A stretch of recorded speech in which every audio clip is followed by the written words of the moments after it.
Hi, I'm Ashley Etling, the CEO and co-founder of LimeLoop, where we are really working to provide you with everything you need for sustainable shipping logistics, as many as you know.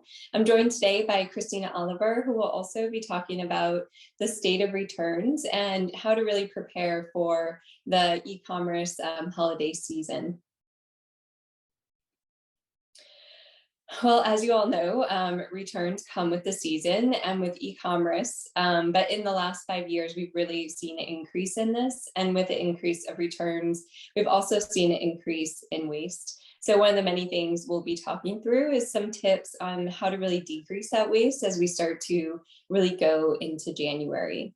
And also really thinking about your return policy and how that can also get ahead and make a really, really lovely experience for your customer. And as we really start to see that increase, it's really something to think about that, yeah, it doesn't mean we have to dispose, and it has to be the first and only option in processing returns. As we know, returns can be quite expensive. The National Retail Federation actually just came out with a recent research that cites a survey is done in 2020, which found that every 1 billion in sales, the average retailer incurs about 106 million in merchandise returns. Considering throwing away 160 million merchandise away alone. One Amazon warehouse in the UK throws about 130,000 returns every week.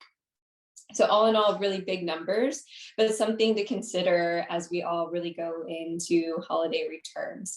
So through the kind of webinar, Christina's going to really, start answering a lot of these questions that I think we're all having, which is why throw away revenue when you don't necessarily have to? Why not take control of the return process? And then also like what other options we do really have as we really start to see the increase in returns.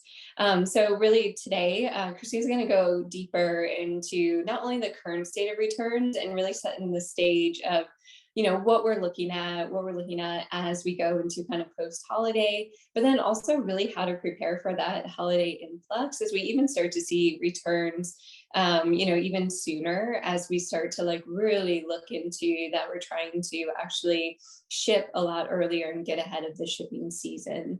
And then also the, last one is really why and how to involve your customer. I mean, customers are just super excited to get your product. So the more that you can really engage them and get them excited about it, just even communicate, delays and educate them on how your return process works. I think everyone at the end of the day will be a lot happier. So at that end, happy to pass it over to Christina. And again, thank you so much for joining today. Thank you so much, Ashley. And yes, thank you to everyone who's joined us today. So just jumping right into it, let's kind of dive into the numbers a little bit. As Ashley mentioned, in the last 5 years, there's been an accumulative 5 billion pounds of waste. So what does that look like? If we look at that in terms of football fields, that covers about 10,000 football fields of just return waste. And then, on the flip side of that is the money that piles up. So if you imagine those 10,000 football fields of waste, at least 2,000, or at least 2 football fields are then filled with this $106 million for $1 billion in sales. And that is just wild. So what is the current state of returns? Putting these numbers into context is just to say that we need a smarter reverse logistics because returns are costly, they're wasteful, and beyond that, there isn't much that we can learn from them as they're packaged now and as they circulate through the supply chain. The single-use packaging does little to inform better policies and smarter future business decisions. So there's room for improvement on all accords there. So what is being returned? Typically, customers return clothing, shoes, and electronics. They return those, in single-use packaging. A lot of retailers already have apps and websites that customers can use. So there's already a digital component there. And then, usually these items are returned because they don't fit. They have been damaged in transit. So the packaging that has been used actually hasn't protected the item and thence has returned or has arrived to the customer damaged, or it didn't match the description. So whatever the reason being, if a customer needs to return an item, it is going to cost brands quite a bit of money. For the average brick and mortar return rate on returns is 8 to 10%. And with e-commerce, that jumps up to 20 because online shopping, you can't really have a tangible feel with products, and you kind of need that safety net if you get something that you don't end up, and it doesn't match what you wanted. So as the holiday ordering whirlwind settles down, the next round of that is then the returns. And for e-commerce, that's 20%. However, during the holiday season, that rate goes up to 30%. So that means a customer who buys a $50 pair of shoes, for example, and then needs to return it will cost the brand losses of $10, meaning they'll have to sell 3 more pairs of shoes to make up the loss of that one return. And returns are inevitable. They're also a great tool in building relationships with customers because we all understand that things just don't always work out. But with this 10% increase during the holiday season, there's that 10% likelihood of something being landfilled as well. So they're pretty big cost centers. Returns are anyway. So policy is huge in managing returns because what we talk about reverse logistics, we talk about returning product and managing that. So 92% of consumers surveyed said that they would buy again if the product return process was easy. So when you're looking at your return policy and setting parameters around duration, condition, and shipping, it's integral to consider how to make that process easy for consumers and also how to then be cost effective in that and waste free. So, duration, condition, and shipping are pretty straightforward. But there's little knowledge around each of these components that can really inform brands on what they're getting back. Duration, you have X amount of days to return the item. Condition, it must be unused or in the same condition. And then most brands offer free shipping on returns, which is a great customer LTV factor there. But really, there isn't specific data surrounding these three that kind of tell a brand what is being returned and then how to go from there. So with reusable packaging, we can unlock the bigger picture of why, when, and where with data, a digital platform, and then discussion with the customer. Returns are often landfilled because it's cheaper and it's easier for brands than it is to sort them and resell them. The sorting process alone takes time away from the storefront. It takes time away from customers.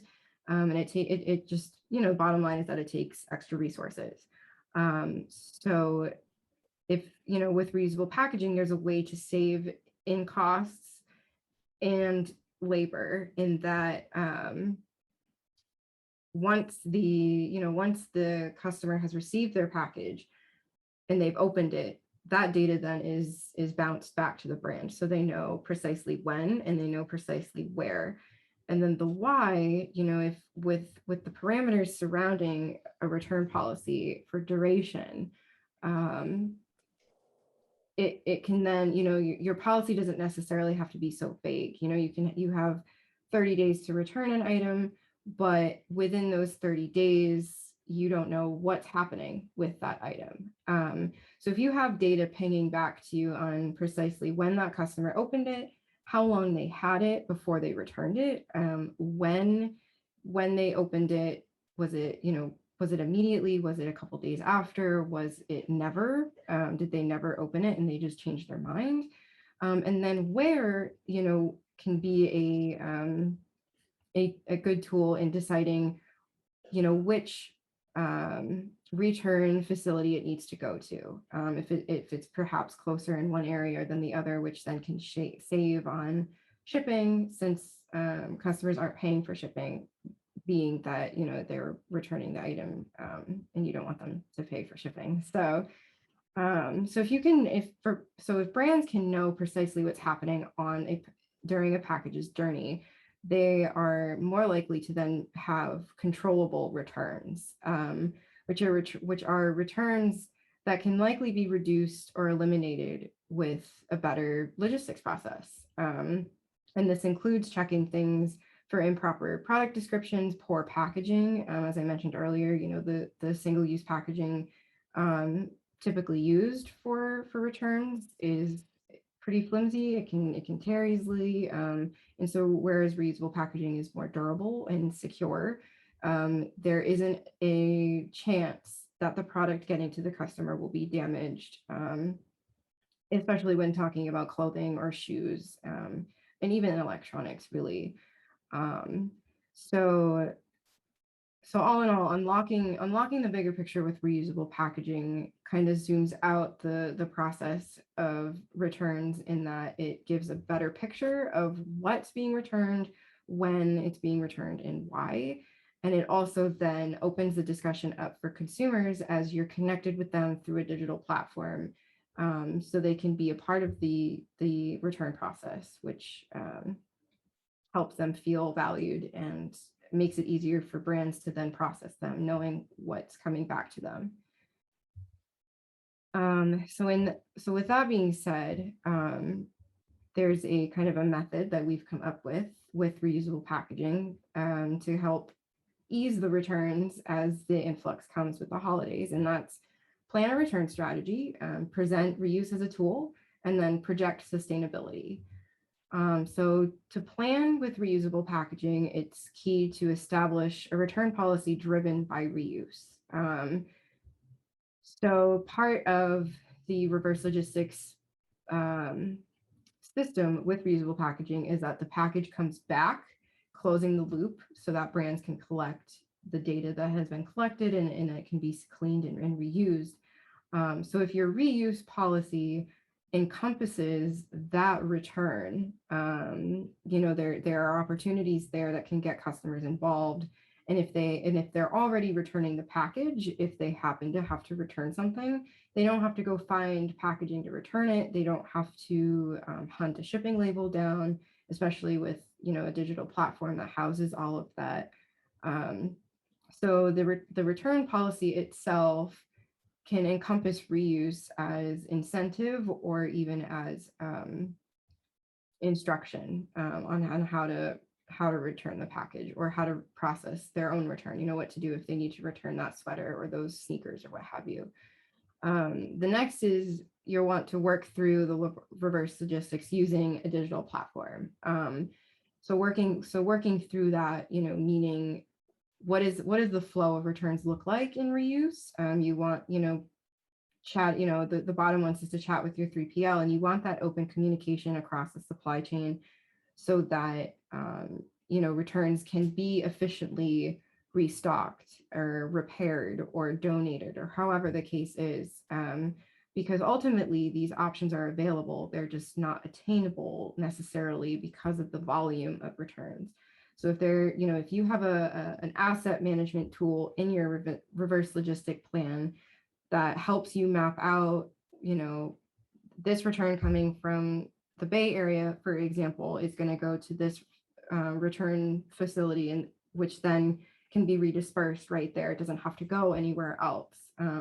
So there's a lot of dots that can be connected communication-wise, as well as logistically, that can help ease that bog down of returns. And then, choosing that platform, whether that's a platform such as LimeLoop's platform, or if that's a different data hosting platform that, provides secure data housing, whichever, whichever is going to work for your brand. But you want to choose that confidently, and you want to establish that as you're kind of planning your reverse logistic plan. That way you have that tool set up for you before you kind of dive into the reuse return process. So then present, with that reuse return policy, you want to present it as it, convenient and easy. And I mentioned this before, presenting an incentive to close that loop, being transparent on, what the future of this return looks like. If a customer wants to return a sweater and they don't necessarily know that the current system then will just filter it right through to a landfill, brands have an opportunity to then say, hey, if we do this, this increases the chance of this item being resold or reshelved, or donated or what have you. So by by presenting an easy and convenient return policy, including those transparent options of, this is what we're hoping to do with this, and this is how you can kind of help us with that,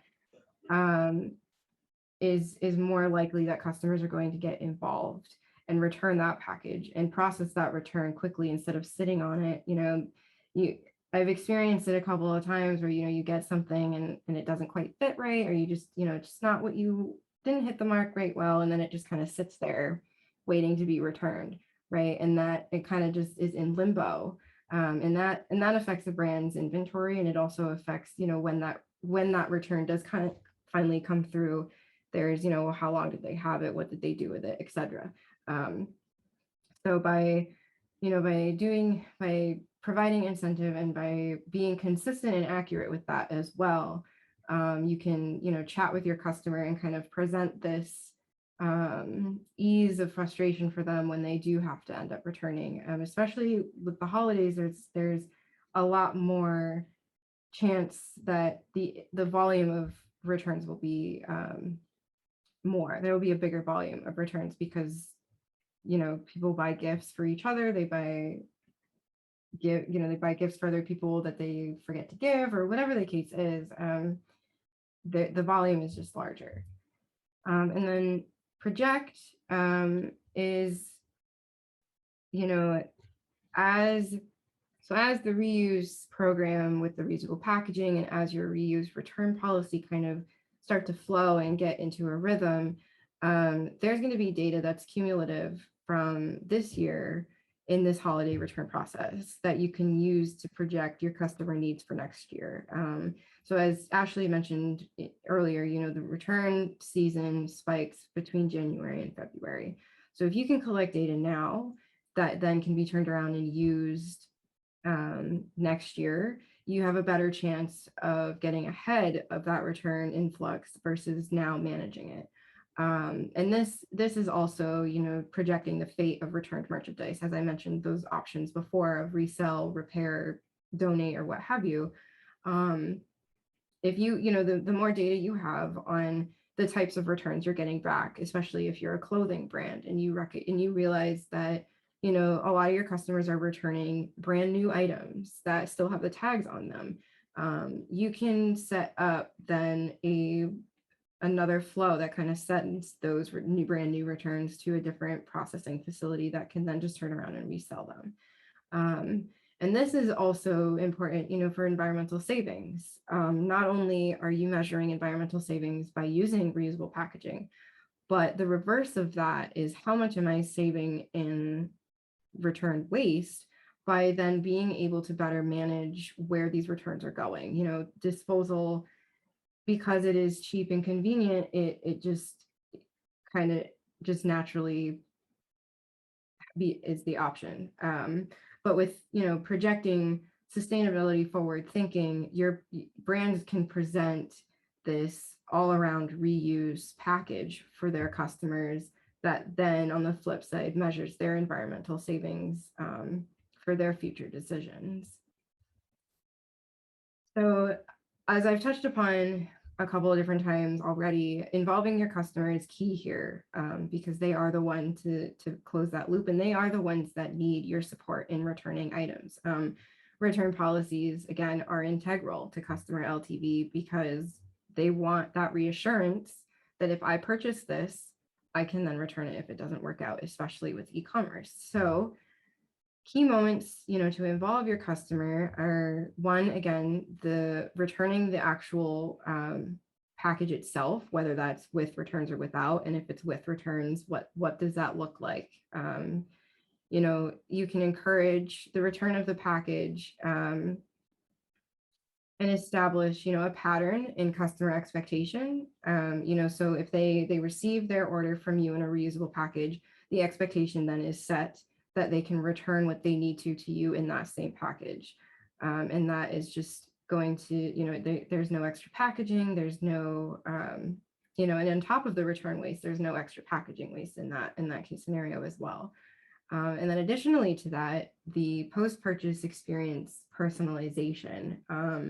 So if a customer begins the process of a return, and you as a brand have kind of communicated with them, you send them a message or what have you, saying, oh, you received your item, what did you think? Or, what did it meet your expectations, or however you want to word it. Right then and there, the customer can say, no, I'm going to return it. So that kind of initiates, as the last one says, that initiates that return process. So it gives you a leg up on, okay, a customer has just, the analog select, this didn't fit, send it back in the package and send it out. That post-purchase experience, because of the data and the visibility allowed with reusable packaging, opens up for brands to then even mitigate the return waste starting then, right when it's initiated. And so then by involving your customers in these key moments, you can hang on to those customers that are dear to your heart, and then also attract new ones who might be in the market for a new brand that they want to try out, or who has a better policy than the latter. So by encouraging participations and returns, and extending the buyer's journey to not just order delivery, but to also after delivery, it's a result of sustainability matters, in sending that message to your customers, as well as creating a reuse community that makes customers feel connected, and in fact that they are influencing climate action. And then again, of course, the ease and convenience of returning with reusables ensures that customers will purchase from you again, feeling that their purchases are valued and reassured in that. And then of course that makes them feel cared for and heard, and really customer retention right now is important, as things kind of ebb and flow with the supply chains challenges that we're having, and et cetera. So yeah, so all in all, to reduce return waste, it's, in as reusable packaging as a tool, it's really important to establish that return policy first around reuse, and then using the digital platform and data connected to that reusable package to communicate with fulfillment centers and return depot centers and your customers ultimately. So then, come the influx, you kind of have this system of talking with customers and ensuring, that each one of them is heard, especially as that, the return season, with the supply chain bog down, kind of is anticipated to be a little hectic. So yeah, so that's my presentation for today, and I'll hand it back over to Ashley.